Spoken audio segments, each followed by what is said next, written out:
आज के इस वीडियो के अंदर अभी हम लोग डिस्कस करेंगे दो नया टर्म है, ड्रिफ्ट वेलोसिटी और रिलैक्सेशन टाइम।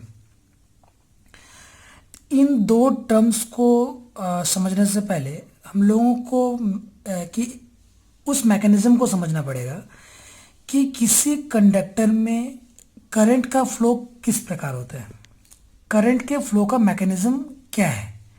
इसको एक बार हम लोग एक्चुअली प्रीवियस वीडियोस में हम लोगों ने इसको एक बार पढ़ा हुआ है, लेकिन फिर भी एक बार इसको रिपीटली हम लोग रिपीट करेंगे कि करंट के फ्लो का मैकेनिज्म क्या होता है किसी भी कंडक्टर में। तो हम लोग बता रहे हैं कि ये कंडक्टर है और हम लोग जानते हैं कि कंडक्टर का क्या कैरेक्टरिस्टिक्स होता है। तो ये अपने में फ्री इलेक्ट्रॉन्स को, बहुत सारे फ्री इलेक्ट्रॉन्स को कंसिस्ट करते हैं। इसमें बहुत सारा फ्री इलेक्ट्रॉन्स है, ठीक है, बहुत सारा फ्री इलेक्ट्रॉन्स है। इनफैक्ट पिछले वीडियो में मैंने इस फ्री इलेक्ट्रॉन्स के काउंटिंग के बारे में भी एक रफ एस्टिमेटेड वैल्यू बताया था कि ये 10⁻28, ठीक है, पर सेंटीमीटर क्यूब इस होता है। 1 सेंटीमीटर क्यूब में 10⁻28 फ्री इलेक्ट्रॉन्स होते हैं, ठीक है। तो इन फ्री इलेक्ट्रॉन्स के पास थर्मल एनर्जी होता है। क्या होता है? इन फ्री इलेक्ट्रॉन्स के पास थर्मल एनर्जी होता है और जिस थर्मल एनर्जी की वजह से ये कंटिन्यूस रैंडम मोशन में होते हैं। कंटिन्यूस ये रैंडम मोशन में होते हैं। इसका मोशन का कोई प्रीफर्ड डायरेक्शन नहीं होता है, ये रैंडम मोशन करते रहता है जिधर जिधर। इसके मोशन का कोई प्रीफर्ड डायरेक्शन अभी नहीं होता है, कोई एकदम मोशन का जो डायरेक्शन है वो एकदम रैंडम होता है जिधर जिधर। नतीजा ये होता है कि इसका वेलोसिटी में जो ये रैंडम डिस्ट्रीब्यूशन है, ठीक है, जिस वजह से क्या होता है कि जब हम लोग इसका एवरेज वेलोसिटी निकालेंगे तो एवरेज वेलोसिटी इसका हो जाता है 0। क्यों? क्योंकि कुछ नंबर ऑफ इलेक्ट्रॉन्स यदि किसी पर्टिकुलर डायरेक्शन में मूव कर रहे हैं तो उतना ही नंबर ऑफ इलेक्ट्रॉन्स उसके अपोजिट डायरेक्शन में भी मूव कर रहे होते हैं। इसीलिए इसका जो एवरेज हो जाता है, इन सारे इलेक्ट्रॉन्स का यदि हम लोग एवरेज वेलोसिटी निकालेंगे तो वो हो जाता है 0। और हम लोग एवरेज वेलोसिटी कैसे निकालते हैं?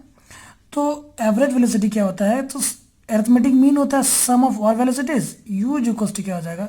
सपोज यहाँ पे n number of free electrons हैं तो u1 प्लस u2, इस तरह से n इलेक्ट्रॉन्स हैं तो प्लस un तक by total number of electrons. और ये कितना हो जाता है? जब u किसको रिप्रेजेंट कर रहा है? एवरेज वेलोसिटी को। और टोटल कितना हो जाता है? 0। एवरेज वेलोसिटी हो जाता है 0। तो इसका मतलब कोई इसका नेट फ्लो या नेट वेलोसिटी 0 हो जाता है। इसका कोई फ्लो नहीं होता है किसी पर्टिकुलर डायरेक्शन में, कोई नेट फ्लो नहीं होता है। लेकिन जैसे ही हम लोग क्या करते हैं कि इसके टर्मिनल्स के अक्रॉस पोटेंशियल डिफरेंस अप्लाई करते हैं, इसमें इलेक्ट्रिक फील्ड को अप्लाई करते हैं, पोटेंशियल डिफरेंस को अप्लाई करते हैं, ठीक है, चाहे वो सेल की मदद से हो, बैटरी की मदद से हो, इसमें क्या करेंगे? पोटेंशियल डिफरेंस को अप्लाई करेंगे। तो जैसे ये पोटेंशियल डिफरेंस को अप्लाई करेंगे तो यहाँ पे एक इलेक्ट्रिक फील्ड जनरेट होता है, ठीक है। और सपोज ये पॉजिटिव बैटरी के पॉजिटिव टर्मिनल से जुड़ा हुआ है, नेगेटिव टर्मिनल से जुड़ा हुआ है, तो इधर से इधर की ओर इलेक्ट्रिक फील्ड एक जनरेट हो गया, ठीक है। और इस इलेक्ट्रिक फील्ड के हम लोग जानते हैं कि जब भी कोई चार्ज इलेक्ट्रिक फील्ड में रखा हुआ होता है तो उस पर एक फोर्स लगता है, ठीक है। हम लोग पढ़े हुए हैं इलेक्ट्रिक फील्ड के इंटेंसिटी के डेफिनेशन में E is equals to F/Q। कई बार मैंने इसको किया हुआ है। तो F इज इक्वल्स टू क्या होता है? QE। इसका मतलब क्या होता है? इसका फिजिकल सिग्निफिकेंस क्या है कि जब भी किसी चार्ज को किसी इलेक्ट्रिक फील्ड में रखेंगे तो उस पर एक फोर्स लगेगा। तो यहाँ पे ये एक चार्ज है, इलेक्ट्रॉन एक चार्ज है। कैसा चार्ज है? नेगेटिव चार्ज है, नेगेटिव चार्ज है। इलेक्ट्रिक फील्ड का डायरेक्शन इधर की ओर है, तो डेफिनेटली ये चार्ज जब इस इलेक्ट्रिक फील्ड में होगा जिस पर भी एक फोर्स लगेगा, लेकिन फोर्स का डायरेक्शन क्या होगा? तो opposite to the electric field. तो डेफिनेटली इन इलेक्ट्रॉन्स पे भी इस इलेक्ट्रिक फील्ड के अपोजिट एक फोर्स लगता है। और ये ऑब्वियसली हम लोग जानते हैं कि फोर्स क्या कर सकता है? तो फोर्स उसके में एक्सेलरेशन को प्रोड्यूस कर सकता है। क्या कर सकता है? इसमें एक्सेलरेशन को प्रोड्यूस कर सकता है। तो इस फोर्स के इन्फ्लुएंस में ये एक्सेलरेट होगा एक पर्टिकुलर डायरेक्शन में। ये एक्सेलरेट होगा किस डायरेक्शन में? तो इलेक्ट्रिक फील्ड के अपोजिट डायरेक्शन में। तो एक्सेलरेट होगा तो उस एक्सेलरेशन का वैल्यू क्या होगा? हम लोग जानते हैं कि F इज, अभी तक ये पढ़े हुए हैं, F इज क्या होता है? ma। हम लोग को निकालना है क्या, एक्सेलरेशन। तो ए इक्वल्स क्या हो जाएगा, एफ बाई एम। कितना फोर्स लग रहा है, तो क्यू ई के बराबर। चार्ज किसके बराबर होते हैं, इलेक्ट्रॉन के बराबर।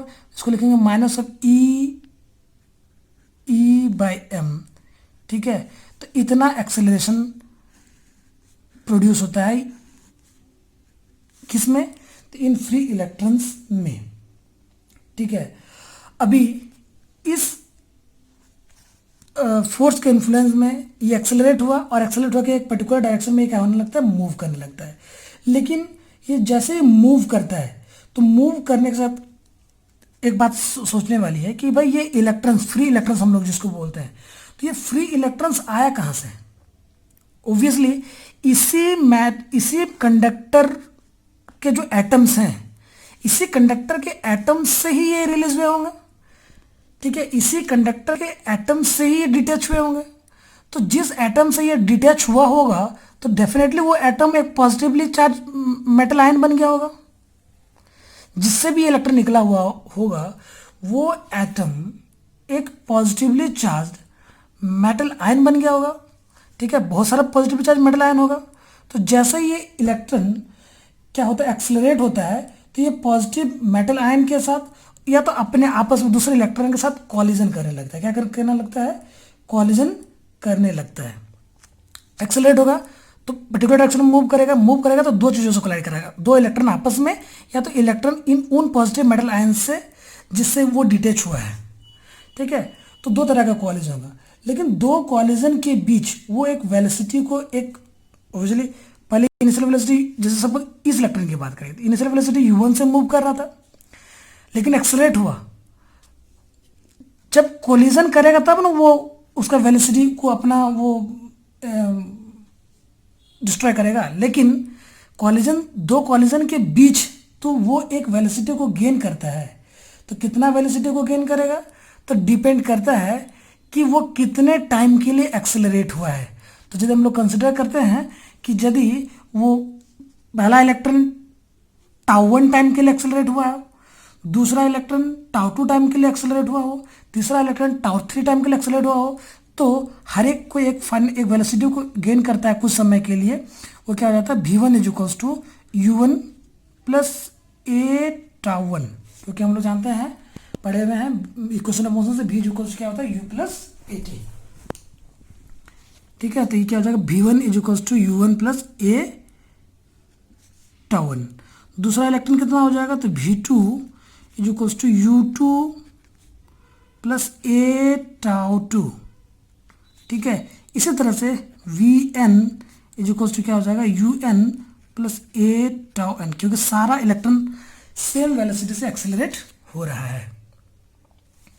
ठीक है, अभी जब हम लोग इसका एवरेज वेलोसिटी निकालेंगे, तो वो जो वेलोसिटी को गेन कर रहा है v1 v2 v3 dot dot dot vn, तो इन्हीं गेन्ड वेलोसिटी का जो एवरेज होता है उसी को हम लोग बोलते हैं क्या, ड्रिफ्ट वेलोसिटी। तो इसको डिनोट करते हैं किससे, vd से।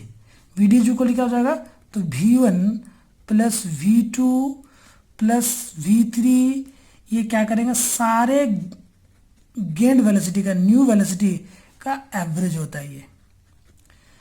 इनिशियल वेलोसिटी तो u1 था, लेकिन τ1 टाइम तक के लिए वो एक्सेलरेट हुआ है a एक्सेलरेशन से, वेलोसिटी बढ़ेगा, v1 हुआ, और इसका वेलोसिटी v2 हुआ, vn हुआ, सारे का एवरेज निकालेंगे, तो इसका जो एवरेज आएगा इसी को हम लोग क्या बोलते हैं, ड्रिफ्ट वेलोसिटी। ठीक है, ड्रिफ्ट वेलोसिटी, इसका पूरा जो ये है एक्सप्रेशन है, आप लोगों को कॉपी में किया हुआ है। तो क्या है, तो v1 इज इक्वल्स टू क्या लिखेंगे हम लोग, u1 प्लस a, सबके लिए एक्सेलरेशन सेम है τ1। ठीक है, प्लस इसके लिए करेंगे तो क्या हो जाएगा, u2 प्लस a τ2। ठीक है, इस तरह करके ये कहाँ तक हो जाएगा, तो un प्लस a τn तक बाई n। तो सारे में देखते हैं u1 प्लस u2 प्लस ये मिलेगा ना, तो इसको हम लोग सेपरेट करेंगे। क्या मिलेगा, u1 plus u2 un by n। ये मिल जाएगा। और दूसरे वाला टर्म में एक चीज़ कॉमन है क्या, ए, ठीक है। और यहाँ पे सारे में क्या मिलेगा, तो टाउ 1 से लेके टाउ 2, सॉरी टाउ 1 वेक्टर नहीं लगेगा, टाउ 2 से लेके कहाँ, टाउ n बाई n। तो ये ऑलरेडी हम लोगों को पता है कि u1 प्लस u2 जो u1 का वैल्यू की एवरेज वेलोसिटी कितना होता है, 0 होता है। तो एवरेज वेलोसिटी क्या हो जाएगा, इसका 0 हो जाएगा। बचा क्या, तो a और टाउ ये क्या है, तो एवरेज टाइम है। टाउ 1 सारे टाइम का क्या है, एवरेज है। इसको कैसे नोट करेंगे, टाउ से नोट करेंगे। That means average velocity, drift velocity का एक्सप्रेशन आ जाता है क्या, E is equals to A tau, ठीक है।